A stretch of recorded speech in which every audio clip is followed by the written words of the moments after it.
अभिवादन स्वीकार कीजिए ब्रजेश मिश्रा का और आप देखना शुरू कर चुके हैं द डिबेट। बहनों भाइयों, इस दुनिया में शायद ऐसा कोई उदाहरण नहीं होगा कि एक स्वयंसेवक संगठन अपना शताब्दी वर्ष मना रहा होगा।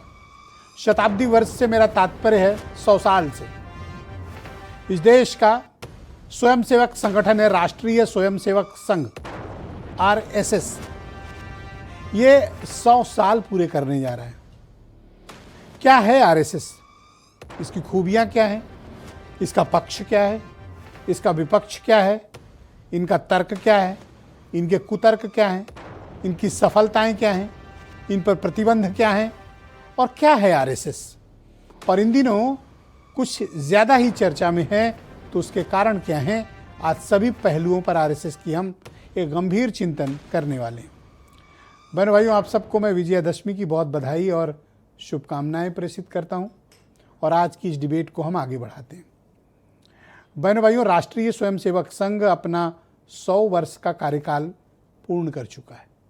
1925 में जब डॉक्टर हेडगेवार ने इसकी स्थापना की थी, तो शायद उन्होंने सपना तो ज़रूर देखा था, लेकिन 100 सालों में राष्ट्रीय स्वयंसेवक संघ प्रगति के इस सोपान पर यहाँ तक पहुँचेगा, शायद उनको भी इस बात का इल्हाम नहीं रहा होगा। बहुत वक्त लगा, 2 साल, 10 साल, 20 साल, 50 साल, 70 साल, 90 साल, 100 साल। बहनों भाइयों, बहुत से ऐसे स्वयंसेवक हैं या बहुत से ऐसे लोग हैं जिनकी पीढ़ियां खप गईं, जिनका जीवन खप गया, जिन्होंने इस संगठन के लिए अपना सब कुछ कुर्बान कर दिया, सब कुछ खत्म कर लिया, एक विचारधारा की खातिर, एक सोच की खातिर। तो क्या है RSS? और भारत की मूल संस्कृति में ये इतना रचबस कैसे गया? बहुत से लोग हैं जो RSS से बहुत प्रेम करते हैं और ऐसे लोगों की भी तादाद बहुत ज़्यादा है जो RSS से चिढ़ते हैं, नफरत करते हैं। बहुत से लोग घृणा भी रखते हैं। लेकिन RSS इस देश का एक ऐसा सामाजिक फैक्टर निकल कर सामने आया है जिसे आप इग्नोर नहीं कर सकते। तो ऐसा क्या है किसी संघ में कि लोगों ने अपना पूरा जीवन दे दिया है और दे रहे हैं? नई पीढ़ी भी उतनी तेजी से आकर्षित हो रही। तो कुछ तो बात होगी RSS में। जो राजनीतिक रूप से, सामाजिक रूप से RSS के पक्ष में नहीं है, वो उसमें तमाम आलोचनाएं तलाशते हैं, तमाम गलतियां तलाशते हैं और देश के खिलाफ न किए गए कामों को लेकर आलोचना भी करते हैं। लेकिन बहुत से ऐसे लोग हैं जो RSS को सर्वोच्च मानते हैं, RSS की उस विचारधारा को सर्वोच्च मानते हैं। तो RSS का जन्म किस लिए हुआ? RSS क्यों बना? बहनों भाइयों, हिंदू संस्कृति की रक्षा करना, हिंदू धर्म की रक्षा करना, हिंदू विचारों की रक्षा करना और एक परम वैभवशाली भारत हिंदू राष्ट्र की परिकल्पना के लिए इन 4 पहलुओं पर RSS का निर्माण हुआ। और ये 4 विचार हैं जिनको RSS ने अपने जन्म काल से लेकर अब तक नहीं छोड़ा है। यानी अपनी मूल विचारधारा से RSS न तो कभी डिगी है, न उसने कोई परिवर्तन किया है। हाँ, वक्त के साथ लचीलापन रखा, सब्र किया, और सब्र 10-20 सालों का नहीं, 100 सालों का, जिसमें हजारों लाखों लोगों की कुर्बानियां शामिल हैं। और उस सब्र का नतीजा है कि आज वर्तमान परिस्थिति में 100 साल का जब आप आकलन करते हैं तो RSS अपने चरमोत्कर्ष पे है। आज राष्ट्रपति उनके हैं, आज प्रधानमंत्री उनके हैं, 18 से ज़्यादा राज्यों में मुख्यमंत्री उनके हैं, सभी राज्यों में गवर्नर उनके हैं, वाइस चांसलर्स उनके हैं, मिनिस्टर्स उनके हैं। महत्वपूर्ण ओहदे पर बैठा हर एक शख्स इस बात को बहुत गर्व के साथ कहता है कि वो RSS का है। और एक दौर था जब RSS में होना अभिशाप माना जाता था। सरकारी नौकरियों में अगर आप RSS का हिस्सा हैं तो आप नौकरी से बर्खास्त कर दिए जाते थे। आपसे एफिडेविट भराया जाता था कि आप RSS से जुड़े नहीं हैं। इस देश में RSS ने कठोर प्रतिबंध भी झेले हैं, कठोर आलोचनाएं भी जोड़ी हैं। लेकिन RSS की एक संगत है जो ये कहते हैं, और इस लाइन पर गौर करिएगा, RSS कुछ नहीं करता है, लेकिन RSS सब कुछ करता है। यही राष्ट्रीय स्वयंसेवक संघ है। आप इसको आज समझ लें, 10 साल बाद समझ लें, या आने वाले 100 साल के बाद समझ लें, लेकिन सच यही है, आरएसएस कुछ नहीं करता, लेकिन आरएसएस सब कुछ करता है। तो इन 100 साल के बाद आरएसएस जब अपने चरम पर है तो वो कहाँ पर खड़ी हुई है? समाज को उसने क्या दिया? देश को उसने क्या दिया? भारत के सामाजिक, आर्थिक, पिछड़े, दलित, गरीब, समाज के अंतिम पायदान पर खड़े व्यक्ति को आरएसएस ने क्या दिया? आरएसएस से ये पूछा जाना चाहिए। इस देश के निर्माण में आरएसएस का क्या योगदान है? आरएसएस से पूछा जाना चाहिए। और उसके सभी पहलुओं पर चिंतन, मनन और चर्चा होनी चाहिए, क्योंकि जो लोग प्रेम करते हैं और जो लोग नफरत करते हैं या जिन्हें नहीं पता है, उन्हें सबका सच पता होना चाहिए।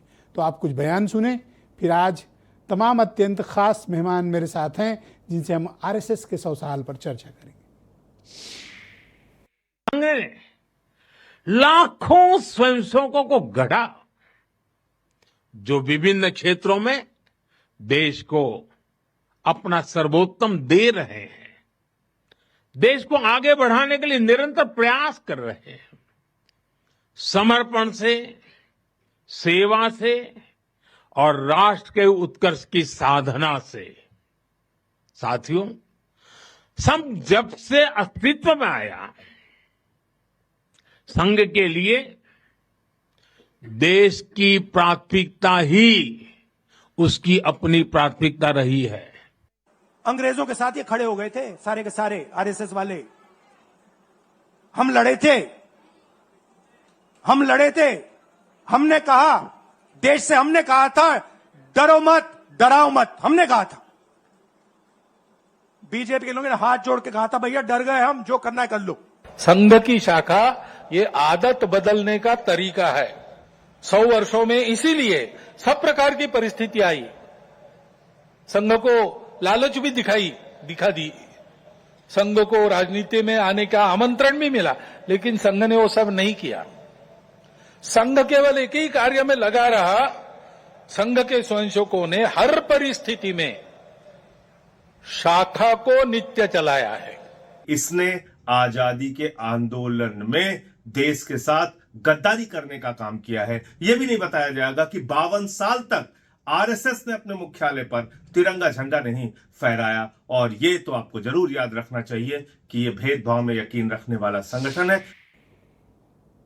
तो बहनों भाइयों, आज की इस परिचर्चा को मैं आगे बढ़ाऊंगा। संजय चौधरी भारतीय जनता पार्टी से हैं, सुरेंद्र राजपूत कांग्रेस कमेटी से हैं, दीपक रंजन समाजवादी पार्टी से हैं, सुनील शुक्ला जाने माने पत्रकार, और मेरे साथ आज खास मेहमान राष्ट्रीय स्वयंसेवक संघ के लिए अपनी पूरी जिंदगी अब तक की देने वाले सर्वेश चंद्र द्विवेदी जी मौजूद हैं। राष्ट्र धर्म पत्रिका के निदेशक रह चुके हैं और राष्ट्रीय स्वयंसेवक संघ के वरिष्ठ कार्यकर्ता और संघ के विचारक भी हैं, उस संघ से जुड़े हुए हैं। और केशव शर्मा जी मेरे साथ मौजूद हैं। इन्होंने भी पूरा जीवन अपना अब तक का संघ के लिए दिया है, प्रचारक रहे हैं और बड़े बुद्धिजीवी हैं और संघ से जुड़े हुए विचारक भी हैं। मैं आप सबका आभार प्रकट करता हूं और धन्यवाद देता हूं कि इस गंभीर चिंतन में आप सब सम्मिलित हुए। तो द्विवेदी जी, कार्यक्रम की शुरुआत आपसे, और मेरा पहला प्रश्न है, आरएसएस क्या है? आप लोगों को बताइए आरएसएस का उद्देश्य और वर्तमान दौर में आरएसएस की प्रासंगिकता और उसके ऊपर लगे आरोप।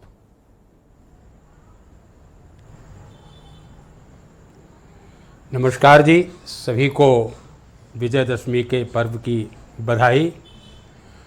और आज के ही दिन राष्ट्रीय स्वयंसेवक संघ का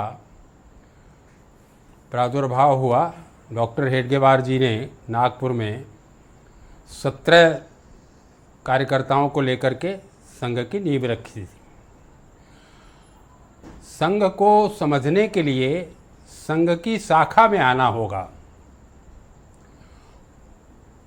और उसके लिए जो है संघ का उद्देश्य डॉक्टर जी के जीवन को समझना होगा। और डॉक्टर जी ने जो 1920 में कांग्रेस के अधिवेशन में जो उन्होंने आग्रह किया था अधिवेशन के कि पूर्ण स्वातंत्र और पूरे विश्व से जो आर्थिक दृष्टि है पूंजीवाद की, उसको बदलना होगा और राष्ट्र को जागृत करना होगा। तो यह जो दृष्टि है वो आर्थिक, सामाजिक और राजनीतिक, इसी में सभी कुछ दृष्टिगत है। जैसा कहा, संघ कुछ नहीं करेगा, लेकिन संघ का स्वयंसेवक किसी क्षेत्र में भी कोई स्थान रिक्त नहीं रखेगा। जो जिस क्षेत्र में कार्य करता है वो उसी क्षेत्र में राष्ट्र को, परम वैभव को ले जाने के लिए कार्य करेगा। और इसलिए लगभग पूरे देश में और देश से बाहर 50 से ज़्यादा संगठन विविध क्षेत्रों से खड़े हुए हैं, जो राजनीति से लेकर के समाज के सभी अंगों में काम करने के लिए कार्य कर रहे हैं।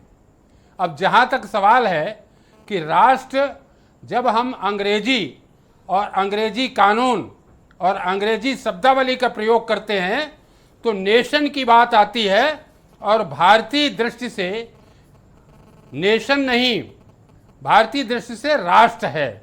और उसके लिए भगवती ने स्वयं, दुर्गा जी ने कहा, अहम राष्ट्रीय संगमनी वसुनाम चिकित्सु प्रथमा यज्ञा, हम ही राष्ट्र हैं।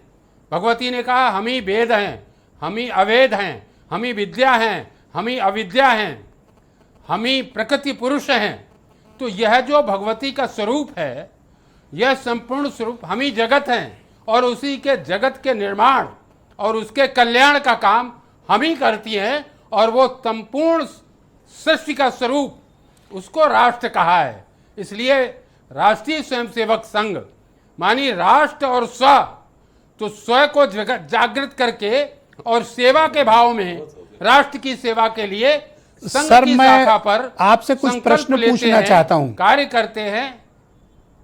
मेरा पहला प्रश्न यह है कि आरएसएस अपने किन लक्ष्यों की पूर्ति कर पाया? क्या 100 सालों में उसने अपने लक्ष्य की पूर्ति की अथवा नहीं? देखिए, राष्ट्रीय स्वयंसेवक संघ का एक ही लक्ष्य है, वह है संघ के स्वयंसेवकों को संस्कार देना, संगठित करना, और उसका आधार हिंदुत्व है। और वह कार्य दिन प्रतिदिन चल रहा है। 1 लाख शाखाएं हैं और पूरे विश्व में कई देशों में संघ का कार्य विविध रूपों में हो रहा है। तो वो उस लक्ष्य की तरफ बढ़ रहा है, और जितना बढ़ेगा उतना ही लोगों को, सर, जो मैं एक राजनीतिक और दृष्टि सवाल रखते आपसे हैं, करना चाहता हूं। वह उसका विरोध करेंगे। आपका आरएसएस का अंतिम लक्ष्य क्या है सर? राष्ट्र को परम वैभव पर पहुंचाना। सर, इस परम वैभव की थोड़ी व्याख्या करिए। ऐसा है कि जिस राष्ट्र में स्व का जागरण हो, और स्व का जागरण होने से जो हमारी संस्कृति है जी, उसको समझने के दृष्टि बने और एकता हो, इन सभी को मिला करके और उसको संगठित स्वरूप में कल्याण की दृष्टि से कार्य करने की प्रवृत्ति। सर, मैं सीधे जागृत सीधे करने पूछ लेता का हूं। ही, अच्छा, घुमा के और पूछने उसे से बेहतर है सीधे धर्म पूछ भी लूं। कहा। घुमाकर पूछने से बेहतर है सीधे पूछ लूं। क्या हिंदू राष्ट्र ही आपका अंतिम लक्ष्य है? हिंदू राष्ट्र तो अंत है ही। ठीक। और हिंदू राष्ट्र के माने क्या है? कोई सीमित नहीं है, बृहत है। वो इसके लिए एक मंत्र है। धन्यवाद सर। डिबेट में कुछ और भी मेहमान हैं सर, सर्वैश्वर्य कारण है, उनको भी आपके समक्ष जोड़ना चाहता हूं, और फिर दूसरे राउंड में तो आपके बाकी विचारों को मैं। और दुंग जी, दोनों को, थैंक यू सर। उसको देश के रूप में देखा है और सृष्टि के रूप में देखा है, और उसके धन्यवाद सर, के लिए कार्य आपका करना। बहुत धन्यवाद सर। दूसरे चरण में आपको मैं फिर समय दूंगा सर, आपसे बाकी पक्ष भी समझेंगे। मैं सुरेंद्र राजपूत को आमंत्रित करता हूं, कांग्रेस कमेटी के प्रवक्ता हैं, इस देश का लार्जेस्ट अपोजिशन है। बहुत शुक्रिया राजपूत जी। तो बताइए, आपको आरएसएस से क्या परेशानी है? भाई, आरएसएस से हमें क्या परेशानी है? आरएसएस से तो मोदी जी को भी परेशानी है, आरएसएस से जेपी नड्डा साहब को भी परेशानी है। मोदी जी कहते हैं कि एनजीओ है, और एनजीओ से क्या परेशानी होगी? जो लोग संविधान को नहीं मानने वाले लोग हैं, जो लोग तिरंगे को जलाने वाले लोग हैं, जो लोग लगातार विभाजनकारी नीतियों को प्रश्रय देने वाले लोग हैं, जो लोग इस तरीके के लोग हैं कि जिन लोगों ने आज तक नल की, नील की, कोल की, भील की, पिछड़े की, दलित की, आदिवासी की, इनसे सेवा तो ली लेकिन इनको कोई उच्च पद नहीं दिया। जो लोग आज तक, अगर आप संघ का इतिहास देखेंगे तो संघ के इतिहास में सिर्फ और सिर्फ चित्पावन ब्राह्मण और एक खाली प्रोफेसर राजेंद्र सिंह रज्जू साहब रहे।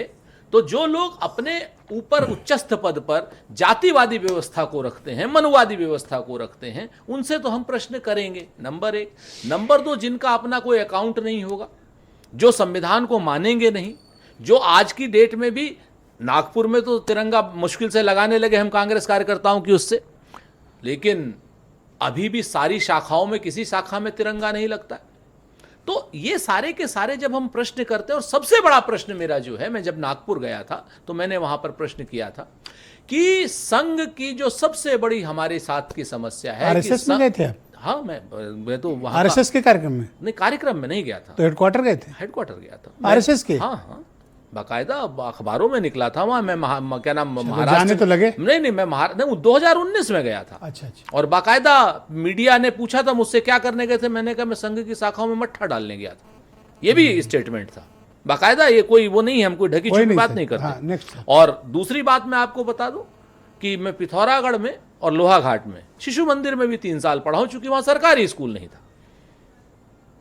ये आपके कोर में सर एक आरएसएस बैठा है, कोई आरएसएस नसों में है नहीं कुछ। नहीं, फिर आप इस चीज को मैं बता दूं तो दे करके जो भारतीय जनता पार्टी और राष्ट्रीय स्वयंसेवक संघ जो हिंदुस्तान के बहुसंख्यक जनमानस में अल्पसंख्यक की डरने वाली और डराने वाली मानसिकता आरएसएस जो है डालता है, उससे हमें सबसे बड़ी प्रॉब्लम है। सबसे बड़ी प्रॉब्लम है जब ये हिंदू मुसलमान के विभेद की बात करता है, जब ये बात करता है, ये अपने 2-4 बाढ़ के उसको तो बता देता है, लेकिन लाखों लोगों को जब विभाजन विभीषिका में जब लोग मारे जाते हैं, जब लगातार हिंदू मुसलमान दंगे होते हैं, उनमें जो इनकी संदिग्ध भूमिका होती है। सर, इस देश की मिट्टी में सिर्फ आपका खून नहीं है, आरएसएस का भी खून है। एक बात बताइए ना, मैंने थोड़ी इस देश को आजाद कराने से लेकर उनकी भूमिकाओं को क्या आप इग्नोर करते हैं? मैं तो कह रहा हूं ना, बंच ऑफ थॉट को मानने वाले लोग, अंग्रेजों की चाटुकारिता करने वाले लोग, 60 रुपए की पेंशन लेने वाले लोग और अंग्रेजों के साथ गुलामी का व्यवहार करने वाले, अंग्रेजों की गुलामी का व्यवहार करने वाले लोग, अंग्रेजों की मुखबिरी करने का व्यवहार करने वाले लोग, सिर्फ केशव बलिराम हेगड़ेवार साहब, डॉक्टर साहब जो थे, वो जब कांग्रेस के सदस्य थे तो एक स्वतंत्रता आंदोलन में वो गए जब तक कांग्रेस में थे। उसके बाद आप मुझे बताओ, एक आरएसएस कांग्रेस में भी है सर। नहीं, वो देखिए, मैं इस तीसरा पॉइंट है इनका। नहीं, मैं इस बात से इनकार नहीं करता जी, लेकिन मैं इतना भी बात आपको बताता हूं कि जब और यही आरएसएस की उपलब्धि है। नहीं होगी। मैं देखिए, आरएसएस को मैं ऐसा थोड़ी कहता हूं कि मेरा दुश्मन है भाई। देश में वो भी रहते हैं, देश में हम भी रहते हैं, देश की अच्छाई वो भी सोचते होंगे, देश की अच्छाई हम भी सोचते हैं। ये तो भारतीय जनता पार्टी में जब से नरेंद्र मोदी जी और अमित शाह जी का प्रादुर्भाव आया है, तब से दुश्मनी का व्यवहार हुआ। सर, आरएसएस के बारे में आपकी ओपिनियन बदल गई, ये देखकर हम सब जागृत हो गए। हमारी कोई ओपिनियन नहीं, थैंक यू सर। हमारी ओपिनियन कोई नहीं बदली। आरएसएस से हमारे प्रश्न रहेंगे। आरएसएस विभाजनकारी नीतियों का उद्योतक है। आरएसएस देश में कहीं ना कहीं लगातार दंगे फैलाता है। आरएसएस शुद्ध रूप से जो पिछड़े हैं, दलित हैं, आदिवासी हैं और अल्पसंख्यक हैं, इनके हकों को मारता है। संजय चौधरी भारतीय जनता पार्टी के प्रवक्ता हैं। संजय जी, आपको आरएसएस की जरूरत है या नहीं? देखिए, हम सब संघ के निकले हुए स्वयंसेवक हैं। मैं स्वयं राष्ट्रीय स्वयंसेवक संघ की तीसरी पीढ़ी का स्वयंसेवक हूं, जो वर्तमान में भारतीय जनता पार्टी उत्तर प्रदेश के प्रवक्ता के दायित्व का निर्वहन कर रहा हूं। आरएसएस से डेपुटेशन पे हैं? बिल्कुल, निश्चित रूप से ये मानिए कि मैं तीसरी पीढ़ी का स्वयंसेवक हूं। मेरे बाबा 1942 में जब बरेली में पोस्ट मास्टर थे, उस समय वो अंग्रेजों भारत छोड़ो के कारण उन्होंने नौकरी छोड़ी। उसके बाद वे संघ के प्रचारक रहे। मेरे पिताजी 3rd ईयर ओटीसी ट्रेंड रहे। ओटीसी क्या होता है? संघ शिक्षा वर्ग होता है जो 3 साल का अलग अलग काडर ट्रेनिंग के हैं। काडर ट्रेनिंग होती है। मैं भी पोस्ट ग्रेजुएट। मैं भी जैसे आपने क्या किया? जैसे राजपूत जी बता रहे थे कि ये शिशु मंदिर में पढ़े हैं, ये तो मतलब ग्रेजुएट हैं। मैं भी शिशु मंदिर में पढ़ा हूँ और मैं भी 3rd ईयर OTC ट्रेंड हूँ। मेरा दायित्व तो इस समय प्रवक्ता के नाते हैं, मैं उसको काम को कर रहा हूँ। तो मेरी उपस्थिति यहाँ आप जान सकते हैं कि संघ और भारतीय जनता पार्टी काम के क्षेत्र अलग हो सकते हैं, लेकिन हमारा उद्देश्य एक ही है।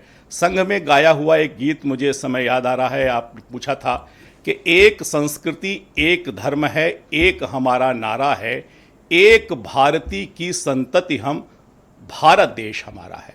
यह पूरा भारत देश, हम सब भारत माँ के पुत्र, और पुत्र होने के नाते इस देश को और शक्तिशाली, समृद्धशाली और दुनिया के लिए विश्व बंधुत्व का संदेश देने वाले, इसमें मुसलमान भी शामिल है। बिल्कुल, मैंने कहा ना कि एक भारती की संतति हम, जब हम कहते हैं कि इस भारत माता के सभी पुत्र हैं और पुत्र होने के नाते हम सब पुत्र इस भारत माँ को और समृद्धशाली और शक्तिशाली, अपने पैरों पर खड़ा हुआ सामर्थ्यवान, जो दुनिया को विश्व बंधुत्व का संदेश दे। बीजेपी RSS की बुनियाद पर खड़ी है। निश्चित रूप से हम उसी विचार से निकले हैं। 1925 में संघ बना और जनसंघ तो 52 में बना।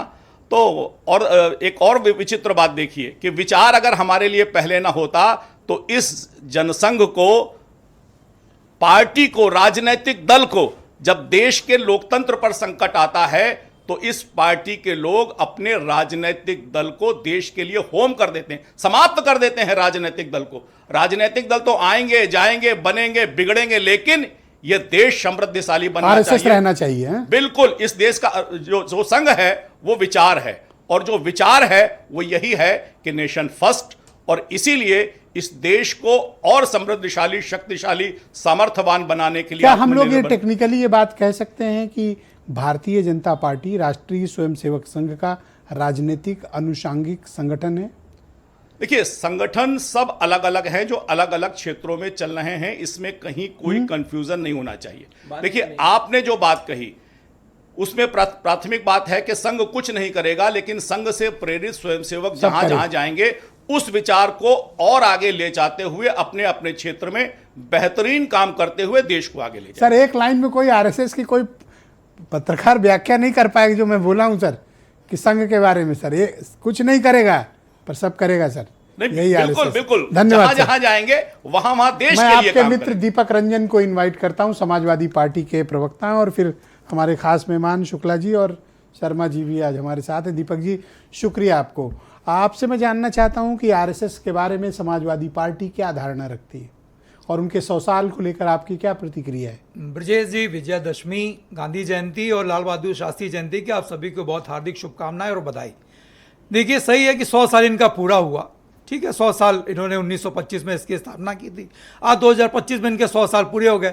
लेकिन साथ ही साथ आज जो प्रधानमंत्री जी वहाँ पे मंच सजा करके इतना महिमा मंडप कर रहे थे, उनको 100 साल का इनका RSS का देश के निर्माण में या प्रदेश के निर्माण में या देश की आज़ादी में क्या योगदान रहा, इस पर भी प्रकाश डालना चाहिए था।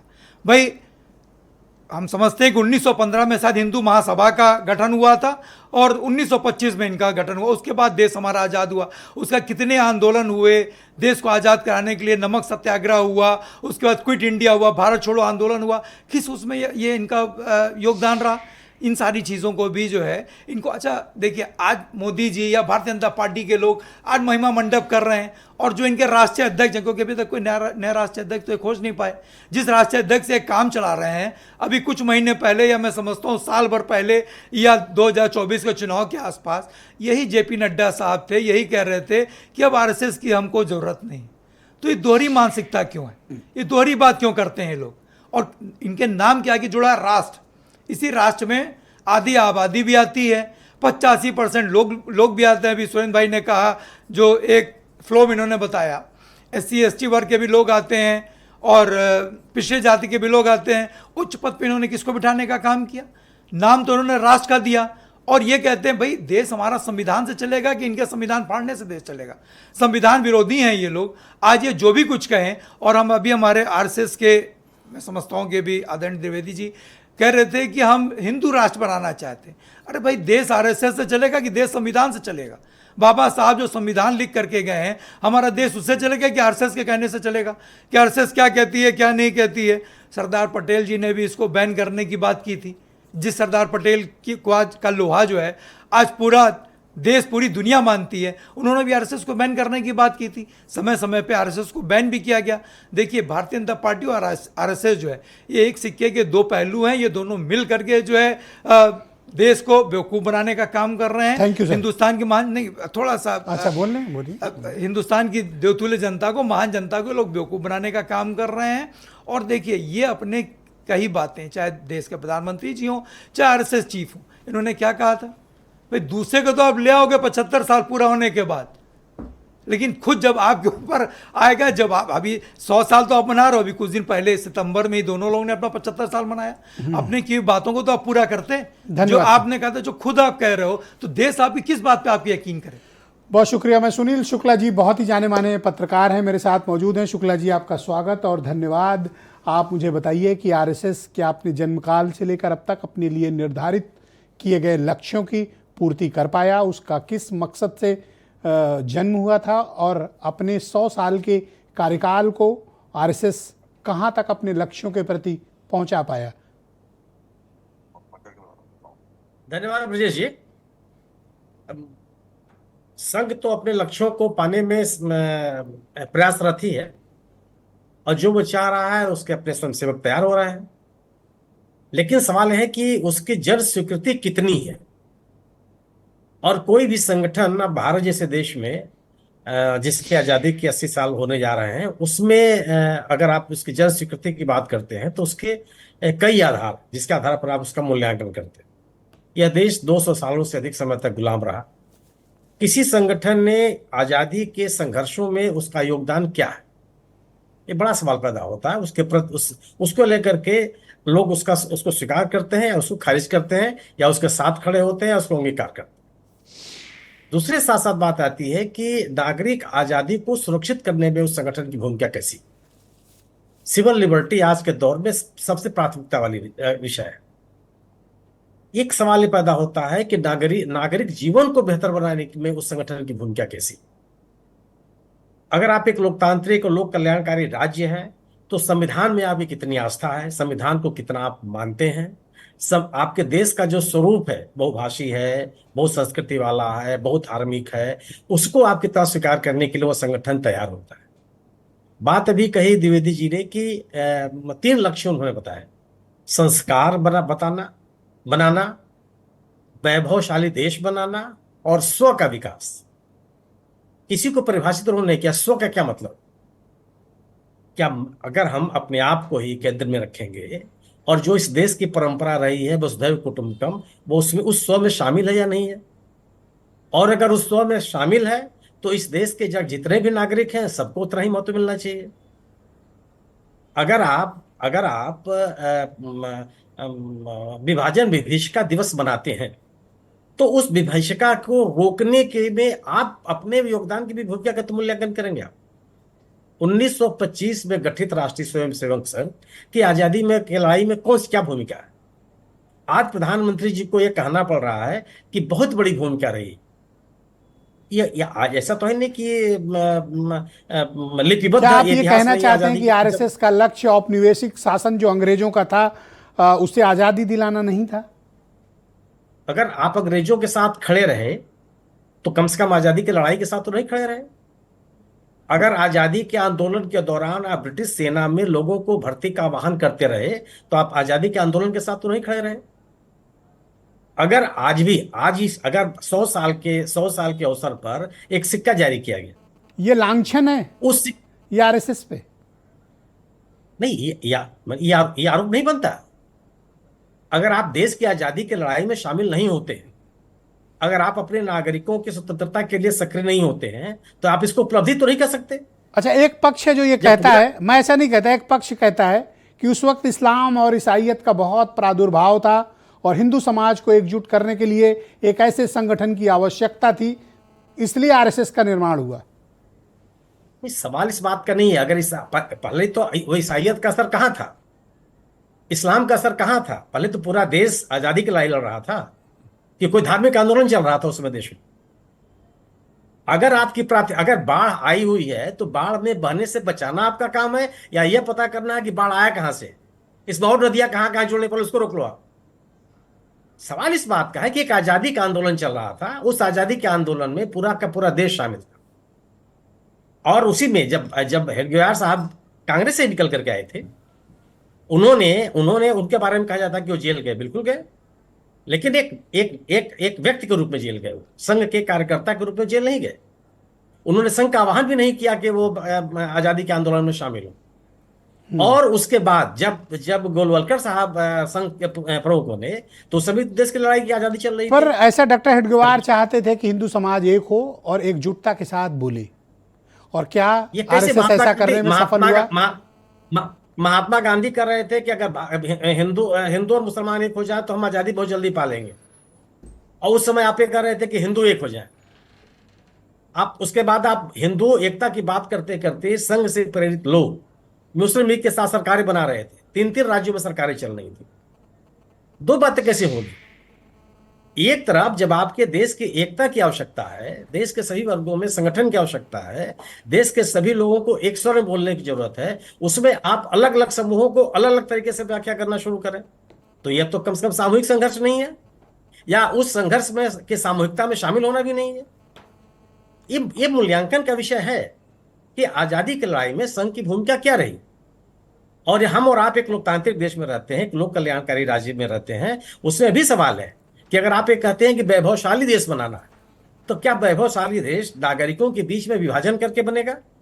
धन्यवाद सर। भारतीय नागरिक कहलाएंगे या हिंदू मुसलमान कहला करके आप वैभव हासिल कर सकते हैं? बहुत शुक्रिया सर, मैं बहुत धन्यवाद सर। मैं केशव शर्मा जी को आमंत्रित करता हूं, आप सबके विचारों के साथ उनके पास चलते हैं, क्योंकि पक्ष और विपक्ष दोनों के गंभीर प्रश्न खड़े हुए हैं। शर्मा जी, आपका शुक्रिया, और मुझे बताइए कि आरएसएस का लक्ष्य क्या था, उन लक्ष्यों की कितनी पूर्ति हुई है, और इस परिचर्चा में विपक्ष हो या फिर हमारे एक वरिष्ठ पत्रकार साथी, उन्होंने कुछ गंभीर प्रश्न खड़े किए हैं। मैं चाहता हूं कि उनका जवाब आप दें। सादर प्रणाम। मेरी आवाज आपको आ रही होगी संभव? तो बिल्कुल ठीक आ रही है, आप बोलें सर। आज सर्वप्रथम में देश में 2 देश के लाल थे, महात्मा गांधी जी और लाल बहादुर शास्त्री जी। इनका जन्मदिवस भी है, इनकी मैं आपको शुभकामनाएं देता हूं। और आज चूंकि विजयादशमी दिवस भी है और नवरात्रि का भी अंत हुआ है, देश में शक्ति और शास्त्र की पूजन सारा समाज करता है, इस कारण से यह विजयादशमी की शुभकामनाएं देता हूं। और संघ का स्थापना दिवस भी है। 1925 में जब संघ की स्थापना 27 सितंबर को हुई थी, उस दिन विजयादशमी था। डॉक्टर हेडगेवार ने ऐसा सोचा कि इस देश को जाति पंथ में जो बांटा गया है, उसे सारे हिंदू समाज को एकत्र करेंगे, और तब हम ठीक से लड़ाई लड़ पाएंगे और समाज को ठीक से खड़ा कर पाएंगे। क्योंकि हमारा देश बार बार स्वतंत्र होता था और बार बार परतंत्र होता था। कभी मुगलों का शासन हुआ, कभी ईसाइयों का, क्रिश्चियन का, इनका अंग्रेजों का शासन हुआ। इन शासन के दौरान लगभग 800 वर्षों के दौरान हमारे देश में गुलामी की मानसिकता बन गई, एक तरह से शरणागत हो गए। तो शरणागत अवस्था से आज देश में प्रत्येक देश का नागरिक अपने को हिंदू कहने में गर्व अनुभव करता है। यह संघ की बहुत बड़ी सफलता है। और संघ के डॉक्टर हेडगेवार ने प्रारंभ से ही व्यक्ति निर्माण पर ध्यान दिया। समाज से व्यक्ति को चयन करना, व्यक्ति को अपने पास शाखा पर बुलाना, शाखा पर संस्कार देना, और जिस समाज में जिस क्षेत्र में काम करना चाहता है उस क्षेत्र में उसको काम करने के लिए आजादी मिली। ऐसे लोग, अनेक लोग देश के आज समाज में काम कर रहे हैं। और संघ के द्वारा, संघ के स्वयंसेवकों के द्वारा ऐसे अनेक संगठन बनाए गए हैं जो अपने अपने समाज के क्षेत्र में कीर्तिमान स्थापित कर रहे हैं। अभी मेरे मित्र ने बताया, भारतीय मजदूर संघ देश का सबसे बड़ा संगठन है मजदूरों के बीच में। देश में विद्यार्थियों के बीच में अखिल भारतीय विद्यार्थी परिषद आप समय समय पर देखते रहते हैं, अभी वर्तमान में भी चुनाव में उनका सफलता मिली। ऐसे देश के अनेक, अच्छा, जो सबसे बड़ा लांछन लगता है आरएसएस पर कि साहब आप देश की आजादी का हिस्सा नहीं थे, बल्कि आप अंग्रेजों के साथ खड़े थे, ये सबसे बड़ा लांछन है। मैं आपको इसका उत्तर इस प्रकार से देता हूं। कांग्रेस का निर्माण 1889 में हुआ था, और उस 1889 से 1925 यानी 25 और 11 से 36 वर्ष के बच्चे को 0 वर्ष के बच्चे से आप तुलना यदि करेंगे तो ये संभव नहीं है। और उसके पश्चात डॉक्टर हेडगेवार स्वयं और अपनी व्यक्तिगत कैपेसिटी में जेल भी गए और डॉक्टर परांजपे जी को संघ का दायित्व सरसंघ में चलाकर दायित्व देकर गए। इस पर यह पर जब देश आजाद हो रहा था उस वक्त आप 22 साल के थे सर। जी हाँ, देश जब आजाद हुआ उस समय केवल 22 वर्ष की अवस्था थी संघ की। अब 22 वर्ष की अवस्था में आपने अगर थोड़ा सा ध्यान देंगे तो पाकिस्तान जब बंटवारा हुआ तो देश के विभाजन में वहां से यथाशक्ति सारे हिंदू समाज को यहां पर लेकर आना, ये बहुत महत्वपूर्ण कार्य किया। ये वो बताएगी, अभी मेरे मित्र बता रहे थे विभाजन विभीषिका दिवस मनाते हैं। विभाजन विभीषिका इस दिवस इसलिए मनाया जाता है कि लोगों को याद रहे कि हम किन किन कष्टों से होकर गुजरे हैं। क्या आप ये मानते हैं कि आरएसएस अपने जिस जन्म काल में जिन लक्ष्यों को सेट किया वो अचीव कर लिया गया या अभी बहुत कुछ करना बाकी है? नहीं, इसमें बहुत अचीवमेंट हुआ है। देश का ऐसा परिदृश्य बन रहा है कि सारे देश की अब सारे विश्व में हम एक अच्छे देश के रूप में स्थापित होने जा रहे हैं। तीसरी इकोनॉमी बन रही है दुनिया की। धन्यवाद शर्मा जी, कृपया हमारे साथ सर जुड़े रहिएगा। मैं दूसरे दौर की परिचर्चा शुरू कर रहा हूं और वहां भी आपके विचारों को मैं स्थान दूंगा। सर्वेश चंद्र द्विवेदी जी मेरे साथ मौजूद हैं। द्विवेदी जी, 4-5 लांछन हैं जिनका एक एक करके मैं आपके समक्ष जिक्र करूंगा और मैं चाहता हूं कि उस पर आपका एक स्पष्टीकरण आए। पहला लांछन ये लगता है कि साहब आरएसएस इस देश की आज़ादी का हिस्सा नहीं थी। दूसरा लांछन महात्मा गांधी की मर्डर में गोडसे का सम्मिलित होना, जो आरएसएस से जुड़े हुए थे, जो ये कहा गया। तीसरा आरोप लगता है कि भारत के संविधान को आरएसएस अपना मानता नहीं था और बहुत वर्षों तक नागपुर में तिरंगा नहीं फहराया गया। इन सब पर आपका स्पष्टीकरण।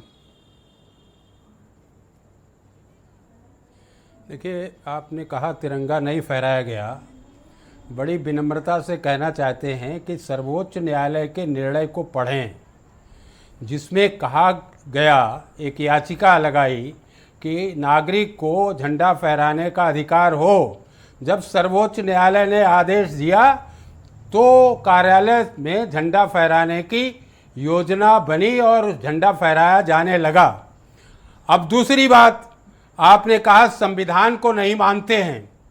बड़ी विनम्रता से कहना चाहते हैं कि जो इन सब की या हम सब जो शिक्षा पाते हैं वो लॉर्ड मैकाले की शिक्षा है, जो कंपार्टमेंटल है, श्रेणीगत है। तो एक श्रेणी से दूसरे श्रेणी को टकराइए, और वही एक हमारी राजनीति है, उस करने का है। जबकि संघ की शाखा पर ये टकराने वाला नहीं, वो संस्कार दे करके संयुक्त करने वाला है और संविधान के अनुरूप है। मैं बताना चाहता हूं कि संविधान के प्रेम्बुल में जो इन्होंने सेकुलर और सोशलिस्ट जोड़ा, सेकुलर की आर्टिकल 25 में जो हिंदी अनुवाद है वो लौकिक है, और इसमें जोड़ा गया वो उसका हिंदी अनुवाद है पंथ निरपेक्ष, और ये सभी बोलते हैं धर्मनिरपेक्ष। तीसरी बात कि ये जो प्रेम्बुल में बिलीव, फेथ और वर्शिप केवल और केवल हिंदुओं की है। प्रार्थना है, वर्शिप और प्रार्थना में अंतर है। बिलीवर और नॉन बिलीवर, विश्वास करना और विश्वास नहीं करना, ये जो मैं ये जानना चाहता हूं एक लाइन में कि क्या वर्तमान संविधान पर आपको प्रश्न चिन्ह है? ईसाई और मुस्लिम ये सभी हैं। मैं ब्रजेश जी बीच में मत बोलिए, अरे सुन लीजिए। ये तीनों ने जो प्रश्न किए हैं इनको उत्तर देना आवश्यक है, और यही भ्रम फैलाते हैं। सर, संविधान का जो वर्तमान परिप्रेक्ष्य है, इसलिए मैं एक मिनट सुन ले सर, कि संविधान का जो वर्तमान परिप्रेक्ष्य है, बता रहे हैं, संविधान का जो वर्तमान परिप्रेक्ष्य है, ये आरएसएस को संपूर्ण रूप से स्वीकार है ना, या इसमें आप कुछ संशोधन चाहते हैं? बिल्कुल स्वीकार है, और उसको स्वीकार में ही हिंदी वर्जन स्वीकार है। अंग्रेजी वर्जन का ट्विस्ट करते हैं और इस वजह से उसका अनर्थ निकलता है। आरएसएस का हिंदी वाला संविधान स्वीकार है, उसमें सभी के दस्तखत, अंग्रेजी स्वीकार नहीं। और संस्कृत वाला होना और दूसरी बात सुन लीजिए, 343 जिसमें राष्ट्र की भाषा, राज्य की भाषा हिंदी होगी, 65 में हो जानी चाहिए। अभी तक इनके इतने वर्ष तक शासन रहा, 10 वर्ष इनके होने जा रहे, क्यों नहीं हो पाई? और इसी के साथ में अनुच्छेद 350 जिसमें प्रत्येक नागरिक को अपनी राजभाषा में प्रतिवेदन का सर, हल होना चाहिए। सुप्रीम कोर्ट क्यों नहीं कर रहा? सर, आपके एक तो संविधान के अनुच्छेदों पर प्रश्न चिन्ह भी खड़े कर रहे हैं मातृभाषा में और फिर कहते हैं कि मुझे स्वीकार भी है और उसे अस्वीकार भी करते हैं। केवल संस्कृत और भारतीय धन्यवाद भाषाओं सर। में होना चाहिए। ये संविधान को खुद नहीं मानते, जानते भी नहीं और दूसरे पे आरोप लगाते हैं। जी, सबसे बड़ी बात ये है। अच्छा ये बताइए, संविधान का अपमान करते हैं, ये सब उसके दोषी हैं। और संघ का स्वयंसेवक, आप क्रोध न करें सर, क्रोध न करें, क्रोध न आपने करें। समझना चाहिए। अंग्रेजी वाला फाड़ा था। धन्यवाद सर। क्रोध नहीं, मैं स्पष्ट बताना चाहता हूं, ये जो अंग्रेजी Thank you. कॉन्स्टिट्यूशन फाड़ा था और सर, व्यक्ति के विचार, तो ऐसे ही संघ और संघ का बहुत विचार शुक्रिया और सर, संघ आपका का धन्यवाद स्वयंसेवक। सर।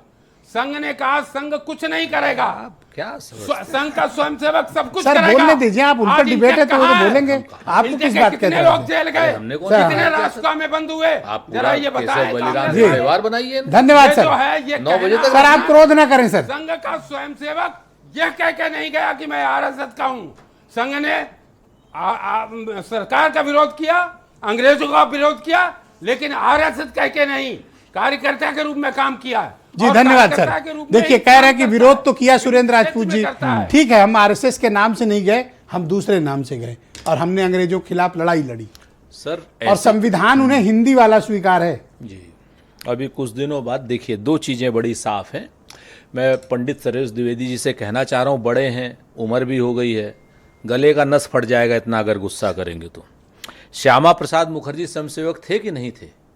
ऐसा है जी। अगर श्यामा प्रसाद मुखर्जी सर, द्विवेदी जी स्वयंसेवक थे, कृपया सुने सर, द्विवेदी जी प्लीज। तो हाँ, आप पक्षी आप हमारे द्विवेदी जी प्लीज सुन लीजिए। अरे काहे को सुन ले आपकी अरे, बात? आप मेरे से बात सुनने करो। के लिए बैठे हैं। काहे को सुन ले और हम आपकी बात? इसीलिए आते हैं। सुनने के लिए बैठे, ये खाली गलत खाम का बात- 100 आप वर्षों बोले, को ओके, सुनाते रहेंगे। एक सेकंड। 9 बजे तक सुनाते रहेंगे, द्विवेदी आपका जी, भाषण सुनते द्विवेदी रहेंगे। जी शांत हो जाएं। आप झूठा बोलेंगे, आप गलत बोलो। बोलेंगे, बोलते हैं, झूठे संविधान आप। के एक एक शब्द सर, पर चर्चा कर ओके, लीजिए। सिर्फ अरे राजपूत भाई जी, झूठे आप हैं। राजपूत जी बोलो, आप झूठे आप क्यों हैं। उत्तेजना प्रकट अरे कर? झूठे आप आप पूरे बोलो सर, भैया की सर्टिफिकेट आप बोलो। क्या श्यामा है? प्रसाद मुखर्जी ने 1942 में जो हमारे भारत छोड़ो आंदोलन पे 9 पॉइंट की एक अंग्रेजों को चिट्ठी लिखी और कहा कि इन क्या नाम जो आजादी के मतवाले, इनको ऐसे ऐसे मारा जाए तब ये ठीक होंगे। फजलुल हक के उप मुख्यमंत्री थे, मुस्लिम लीग के साथ 3 जगह पर सरकार बनाई। आप बताते हो कि स्वयंसेवक व्यक्तिगत कैपेसिटी में गए थे। अरे श्यामा प्रसाद मुखर्जी तो अंग्रेजों से डंडे खिलवा रहे थे हम लोगों को, जो आजादी के मतवाले थे, और बाकायदा ऑफिशियल लेटर लिख के खिलवा रहे थे। कोई हम ये ढकी छुपी आप बात तो ऐसे पेश करते हो जैसे इस देश को सिर्फ कांग्रेस ने ही आजाद कराया हो। इस देश इस देश की मिट्टी में सबका खून शामिल है राजपूत जी। आप अभी इनका भाषण आप बोले ना सर। आप इनका भाषण जिस अपना पूरा कांग्रेस को सुनेंगे। अंग्रेज ने बनाया, अरे कांग्रेस वो को ईमानदार अंग्रेज कैसे हो सकता है? बड़ा परेशान सर, है। आपका तो निर्माण अरे है जो ने ये किया। ये सर, जो बात कर लो आरएसएस सर। आप बेकार की ये बात जो करते हो। आरएसएस को है ना पंडित सर्वेश द्विवेदी जी, 3 डॉक्टरों एम ने ह्यूम, बनवाया। आप एक निर्माण डॉक्टर करता हेडगेवार, थे। वो भी आदमी अंग्रेज के थे। डॉक्टर नहीं थे, जानवर के डॉक्टर थे। आज तक संघ के जितने रहे हैं, जितने डॉक्टर रहे हैं, जो संघ प्रमुख रहे हैं, सब जानवरों के डॉक्टर। एक आदमियों का डॉक्टर नहीं, एक पीएचडी नहीं।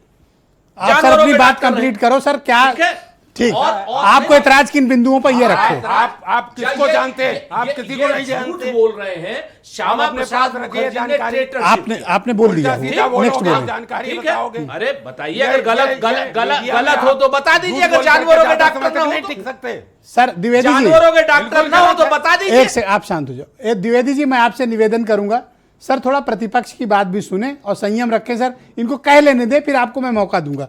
आप राजपूत जी अपनी बात प्रतिपक्ष अगर कंप्लीट झूठ बोलेगा और मिथ्या आरोप लगाएगा तो सर, उस पर सुन बोल तो लो, के फिर कहने जवाब वाले देना। बताइए ना, आप लोगों ने सरकार नहीं, आप अंग्रेजों लोगों की ने सरकार गुलामी नहीं करो बनाई जाके। नॉर्थ वेस्टर्न प्रोविंस में अंग्रेज के नाम मुस्लिम लीग के साथ। श्यामा प्रसाद मुखर्जी फजलुल हक के मुस्लिम लीग के उप मुख्यमंत्री थे कि नहीं थे? श्यामा प्रसाद मुखर्जी ने आजादी के मतवालों को डंडे मरवाए कि नहीं मरवाए? श्यामा प्रसाद मुखर्जी को सुभाष चंद्र बोस जी ने पिटवाया कि नहीं पिटवाया? आपने शिक्षा में 6 पिटवाया कि मंत्री नहीं पिटवाया? मुसलमान बताइए।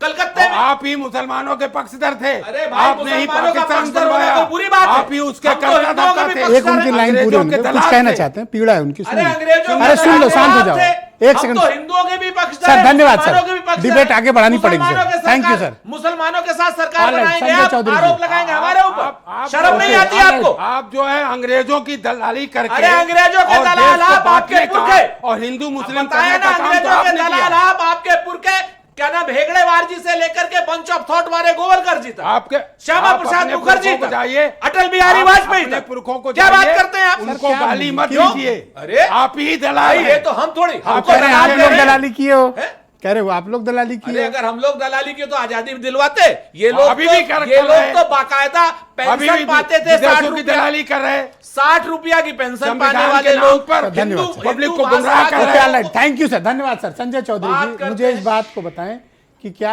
आरएसएस झूठ बोलते हैं। आरएसएस अरे झूठे आप हैं, छली आप हैं, आरएसएस ने आप अपने हैं। लक्ष्यों की इनको ये पूर्ति के नहीं लिए पता है ना, झूठे शिथिलता भी छली और दिखाई। फटकार हैं आप। Okay, thank you sir. वो बोले चोरी सर, क्या डिग्री चौधरी से जी आप बोलिए। हमको नहीं हाँ सर, वो बरा रहे हैं। बुजुर्ग व्यक्ति लगातार आवाज नहीं हमको पहुंच दलाल पाए। कहते रहेंगे तो दलाल आपने सुनेंगे। बोल दिया। चोर है, डकैत है, लुच्चे हैं, ऑलराइट, लफंगे हैं। हमारे ऑलराइट, राष्ट्र बोले में सर। आपका स्वागत थैंक यू, करेंगे। धन्यवाद। वो पत्रकार द्विवेदी जी, शुक्ला शांत हो की जाए है। आप।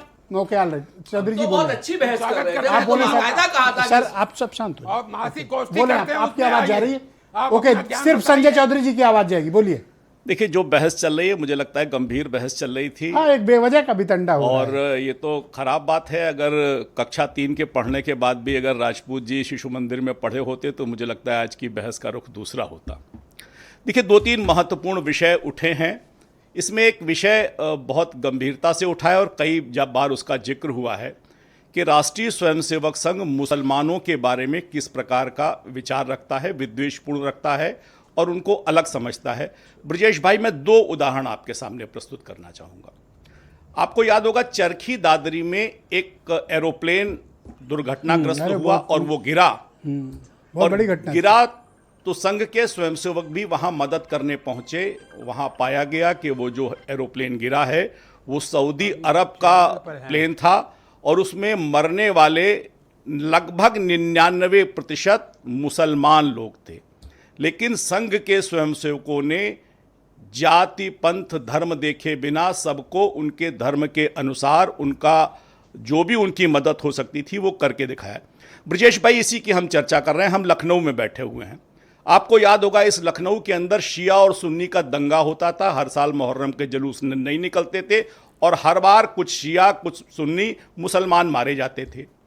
उनके इस द्वंद्व का, उनके इस संघर्ष का समाधान भारतीय जनता पार्टी ने अपने शासन में आने के बाद मुसलमानों के बीच में होने वाले इस संघर्ष को शांत कराकर एक सद्भावपूर्ण हल निकाला और आज तक लखनऊ में उस संघर्ष की दोबारा कोई परिणति नहीं हुई, दोबारा वो दोहराया नहीं गया। यानी कि मुसलमानों में भी अगर विद्वेष है, आपसी द्वंद्व है, तो उसके समाधान मुसलमानों का के प्रति कोई नफरत नहीं है, निश्चित रूप से कोई, मैंने कहा ना, आप अलग से नहीं देखते उन्हें, नहीं देखते, आप कोई भेदभाव नहीं करते। इसीलिए मैं कह रहा हूं ना कि जब भारतीय जनता पार्टी अपनी योजनाओं को चलाती है तो बिना किसी जाति के, बिना किसी धर्म के, बिना किसी संप्रदाय के सबको उसका लाभ मिले, इसलिए काम करती है। एक और बात राजपूत जी कह रहे थे, ऐसे ही एक मुकदमा सुप्रीम कोर्ट में गया और उसमें महात्मा गांधी का एक पत्र सुप्रीम कोर्ट ने कहा कि महात्मा गांधी ने नीचे अंग्रेजों का सेवक लिखते हुए सिग्नेचर किया। क्या जवाब देंगे? अंग्रेजों का सेवक नहीं लिखा था। क्या जवाब नहीं देंगे? लिखा था। आप उठाइए ना, क्या लेके जवाब आइए देंगे वो उसका? पत्र। और लेके आइए वो पत्र। और अंग्रेजों का सेवक बिल्कुल नहीं लिखा था। और मैं जिम्मेवारी से कहता और हूं। नेहरू ने मैं जिम्मेवारी और से नेहरू ने एक से कंप्लीट कर ले फिर। नेहरू ने यूनियन जैक के प्रति, ब्रिटिश महारानी के प्रति उसके कर्तव्य परायण झूठ होने के बोलते हैं। नाते शपथ ली। 1946 में अगर शपथ ली, प्रधानमंत्री पद शपथ की ली, शपथ लेंगे, शपथ ली, 1946 बिल्कुल में ली। अगर अरे ली के नहीं ली? वो तो श्यामा प्रसाद ली के मुखर्जी नहीं ली? ली। अरे आप बताओ, ली के नहीं ली? ये बकवास की बात। आपके गांधी और आपके नेहरू, आपके गांधी और आपके नेहरू अंग्रेजों के नहीं सरकार बनेगी। अरे अंग्रेजों का बनाया हो, अरे अंग्रेजों के दलाल हो, उसका जिंदाबाद के नाम लगाते हो। जिंदाबाद। अरे अंग्रेजों की औलाद क्या बोलेगी? में जब अंग्रेजों की औलाद क्या बोलेगी? क्या बकवास करते हम इस देश की आप प्रभुता के लिए, देश के संस्कृति के लिए काम दलाल करने वाले लोग हैं। दलाल है। दलाल आप नहीं, आप उनके पुत्र हो, सेवक, राजनीतिक वारिस हो। आपका बाप अंग्रेज, आपका बाप अंग्रेज। अगर आप कांग्रेसी हो, अगर आप कांग्रेसी हो तो आपका बाप अंग्रेज था। हमारे बाप हो, अरे आप नौकर हो, अंग्रेजों ने बनाया, अंग्रेजों की औलाद आप ये दीवाना है। आप आ रहे हो? ओके, शांत। ऑलराइट, दीपक रंजन, दोनों शांत। ओके, दीपक रंजन आप बोले। अंग्रेजों की औलाद ओके, शांत। सुरेंद्र जी, सुरेंद्र जी, सुरेंद्र जी, का स्वयंसेवक नजर आता था। आपके कांग्रेसी नरसिम्हा राव को स्वयंसेवक कहते थे, इसीलिए कहते थे अंग्रेजों अरे सर, झगड़ा मत। अंग्रेजों की औलाद इस प्रकार की बात नहीं कर सकते। अरे आप भी नाजायज हो। अंग्रेज आपको बनाने वाला, अंग्रेजों की औलाद, अंग्रेज की, अरे आपको संस्थापक कौन? आपका संस्थापक कौन? क्या कर रहे हो सर? शांत हो। ओके, आप शुरू करो। अंग्रेजों की औलाद, शांत हो। यही अंग्रेजों हाँ, आप शांत, उनको भी शांत करो। नरसिम्हा राव कौन था? बोलो सर, बोलो सर। नरसिम्हा राव को शांत हो जाओ। संस्थापक सिर्फ आपकी आवाज जाओ। आप ही का कांग्रेसी, आप ही के शांत हो जाओ। नरसिम्हा राव को सुनने की भी ओके, क्षमता रखो। दीपक जी बोलो। देश का पानी पियो गद्दार सर। शांत हो जाइए बाप। हाँ बोलो। देश का गद्दार कौन है? दुनिया जानती है इस चीज को। अरे अंग्रेजों कौन के है? आप अरे लोहिया बड़ा है। लोहिया बड़ा है। बड़ा है। लोहिया क्या कहता था? प्रसाद मुखर्जी को देश के विभाजन के कंपटीशन नहीं चल रहा है। लोहिया ने क्या कहा? प्रसाद मुखर्जी भारत बांग्लादेश और पाकिस्तान का महासंघ बनना चाहिए। पढ़ा है लोहिया? एक सेकंड, आप शांत हो जाओ। लोहिया ओके, कभी? आप शांत होकर बोलो। बोलो लोहिया पढ़ो जरा। आप बोलो। लोहिया पढ़ो। आप शांत हो जाओ। भारत बांग्लादेश का महासंघ बन लेना। Okay, all right, Lohia all right. देश का Thank you, thank you. आप बोलो। आवाज करते हो देश के यार। गद्दार हो। ओके, लोहिया देश पढ़ो। के गद्दार हो। Thank you, thank you. बोलने दीजिए। दीपक की बारी। अरे देश ओके, के thank you. देश के गद्दार Thank you. जायज औलाद है ये अंग्रेजों सब। के चमचे, अंग्रेजों के चमचे। Okay, all right. Thank अंग्रेजों you. के चमचे। धन्यवाद। हिंदुस्तानियों थोड़ा ने झगड़ा कम हिंदुओं को करें। बनाया। पढ़ लो लोहिया को तब सुनील समझ में शुक्ला आएगा। जी, लोहिया मैं को सीधे बोलिए। सुनील शुक्ला जी को मत करता हूं। इन दोनों की आवाज बंद करिए। सीधे सुनील शुक्ला। शुक्ला जी, क्या आरएसएस अभी भी हिंदू राष्ट्र की परिकल्पना के लिए आगे है? दोनों की आवाज बंद। शुक्ला जी बोलिए। कोई आवाज नहीं जा रही, बंद है दोनों की आवाज। सिर्फ शुक्ला जी की जाएगी। शुक्ला जी बोलिए। हिंदू राष्ट्र। धन्यवाद सर। हाँ, मैं दूंगा सर, रुक जाए। शुक्ला जी बोलिए सर। संघ अपनी इन्हीं प्राथमिकताओं के साथ आगे बढ़ रहा है, इसीलिए इसकी जन स्वीकृति नहीं बढ़ पा रही। ब्रजेश जी, किसी भी संगठन के लिए 100 साल बहुत होते हैं, 1 शताब्दी है। 1 शताब्दी में दुनिया का कोई कोना नहीं होना चाहिए जहां संघ की उपस्थिति नहीं हो जाती। लेकिन अगर आप इस ऐसे दुनिया में, ऐसे विश्व में जहां कई धर्म हैं, कई भाषाएं हैं, वहां आप केवल हिंदू धर्म की बात करेंगे, वहां केवल आप हिंदी की बात करेंगे। सवाल है, अगर आप हिंदी जाने, फ्रेंच जाने, उर्दू जाने, इसमें क्या बुराई है? आपको गौरव करना चाहिए कि हमारा भारतीय नागरिक। अच्छा, एक द्विवेदी जी ने एक तर्क भारतीय प्रस्तुत नागरिक किया कि हमें संविधान स्वीकार है लेकिन हिंदी वर्जन।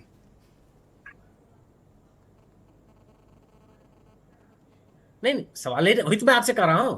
ये तो कहने का आप कहिए कि प्रत्येक भारतीय नागरिक हमारा है। हिंदू शब्द का प्रयोग क्यों करते हैं? हम भारतीय हैं ना। हमारे राष्ट्र नायकों ने हमको भारतीय बनाया। हम भारत देश के रूप में आजाद हुए। हमारे राष्ट्र नायकों ने इस देश सर का एक नाम सेकंड रुक भारत जाए रखा। द्विवेदी जी, शुक्ला जी को बात कर लेने दें। एक मिनट, शुक्ला जी कंप्लीट कर लें। हाँ शुक्ला जी कंटिन्यू। सवाल है दूसरी चीज, अगर संघ जो है, अगर वह आप जिसको अंग्रेजी में कहते हैं इंडियननेस, भारतीयता, हिंदुत्व की बात तो हमारा संविधान नहीं करता जी, हमारी परंपराएं नहीं करती, हमारी ऋषि परंपराएं नहीं करती हैं, हमारी जो अध्ययन की विरासत है वो नहीं करती। पर आरएसएस का एक मत है कि संविधान में बाद में 70s में सेकुलर और सोशलिस्ट ये 2 वर्ड जोड़े गए जो मूल संविधान का हिस्सा नहीं है। नहीं, सवाल है अगर ये दोनों क्या शब्द आपत्तिजनक है? अगर आप समाजवादी सोच रखते हैं, जिसको तभी आप अभी अब क्या कहा है डॉक्टर मुरली मनोहर जोशी ने अपने भाषण में, कि पूंजी का एकत्रीकरण, कुछ लोगों का आर्थिक रूप से संपन्न होना, आर्थिक विषमता, जो पूंजीवाद के खिलाफ है वही समाजवाद के साथ है सर। ये मतलब एक बेसिक परिभाषा है। नहीं, आप इतना सरलीकरण मत कीजिए। आर्थिक विषमता को न बढ़ावा देने वाला सोच समाजवाद है। पूंजी के एकत्रीकरण का विरोध समाजवाद है। और आरएसएस भी पूंजीवाद का विरोध करती है। नहीं, सवाल पूंजीवाद का विरोध तो करती ही करती है, लेकिन पूंजीवाद का ही विरोध समाजवाद है ऐसा नहीं है। सर केशव शर्मा जी रह गए सर, मैं उनका ओपिनियन एक समझ लूं।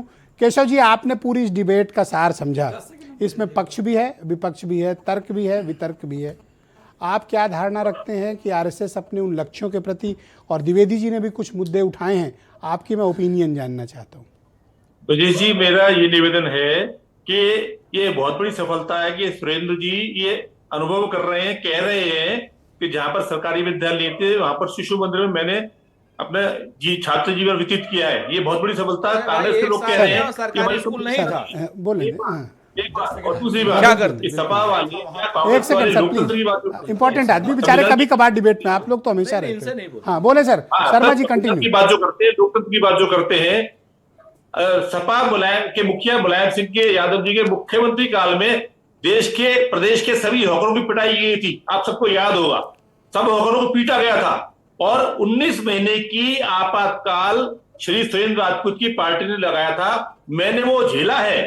मेरे पिताजी का वारंट था, मेरी माता जी अस्वस्थ थी, मेरे पिताजी ने सारा संघ माफी मांग के बाहर आ गया था और उस आपातकाल के समर्थन में था। एक मिनट उनको प्लीज बात की पार्टी को भी झेला नहीं है, उनको बिल्कुल पता नहीं किया कि था क्या हमने, होता सारा है। संघ माफी मांग के क्या बाहर आया था। बस कंप्लीट करो सर, 10 सेकंड और बचा है सर। के लिए आज तक माफी नहीं मांगी सुरेंद्र जी ने। सुरेंद्र जी पार्टी ने कभी माफी नहीं मांगी। एक नहीं, 1000 बार माफी मांगी है सर, 1000 बार माफी अब यही नहीं मान रहे तो मैं क्या करूं? सर बोलो सर, आपका पूरा संघ माफी मांग के बाहर आया था और उस वक्त सर बोलो सर। 19 महीने जेल में रखा आपने। दीपक जी बोलिए सर, दोनों लोग शांत। ओके धन्यवाद केशव जी, केशव जी शुक्रिया, केशव जी धन्यवाद। आप 10 सेकंड रखें, आप बोल नहीं पाए थे, आप 10 सेकंड। जो वीर थे वो जंग में जो गए और जो कायर थे वो संग में गए। बहुत धन्यवाद, thank you sir, thank you, बहुत धन्यवाद सबसे बड़ा फ्रॉड कुछ नहीं हो सर। मुझे लगता है 3-4 घंटे भी ये डिबेट चलाएं तो ये बहस खत्म नहीं होगी। नेहरू परिवार के मैं आप सबका बहुत शुक्रगुजार हूँ, बहुत धन्यवाद देता हूँ कि इस परिचर्चा में आप सब शामिल हुए।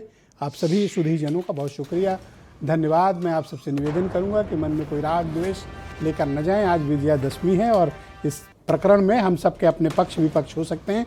एक छोटा सा ब्रेक के उस पार आपको दिखाएंगे कि इस देश में विजयादशमी किस तरह से हर्षोल्लास के साथ मनाई गई और कहाँ कहाँ कैसे कैसे किस किस रावण का दहन हुआ। छोटा सा ब्रेक।